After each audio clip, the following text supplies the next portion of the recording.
Hello बच्चों, let's see the question and the question is हमारे पास बेटा कोई ऑर्बिटल्स है having three angular nodes and three total nodes is. तो वो आपका ऑर्बिटल कौन होगा ये हमें बताना है।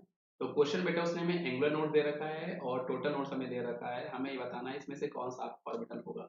तो बेटा आपके पास आपको सबसे पहले पता होना चाहिए कि जो हमारे पास एंगुलर नोड्स हुआ करते हैं बेटा, जो हमारे पास एंगुलर नोड्स हुआ करते हैं उसका जो फॉर्मूला होता है बेटा एल।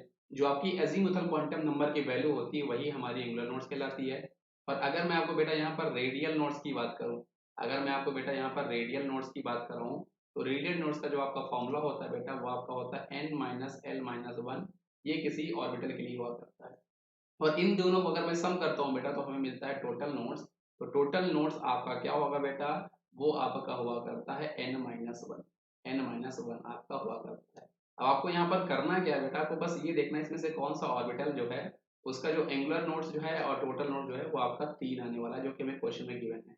तो सबसे पहले एक चीज मैं आपको और बता दूं बेटा, जो आपकी एल की वैल्यू होती है एस के लिए वो हमारे पास 0 होती है, पी के लिए वो हमारे पास बेटा कितनी होती है, पी के लिए वो हमारे पास हुआ करती है बेटा 1, डी के लिए हमारे पास होती है 2 जो हमारे पास डी होते हैं, और एफ के लिए वो हमारे पास हुआ करती है बेटा 3। ये आपको पता होना चाहिए। चलिए अब इस क्वेश्चन को हम लोग सॉल्व करते हैं बेटा, एसपीडीएफ। तो आप देखो यहाँ पर सबसे पहले 5p को देखो।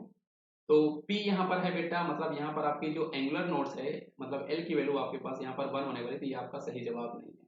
आप l के बेसिस में निकाल सकते हो बेटा, क्योंकि आपका जो एंगुलर नोड्स है वो क्वेश्चन में हमारे पास 3 आपके पास गिवन है।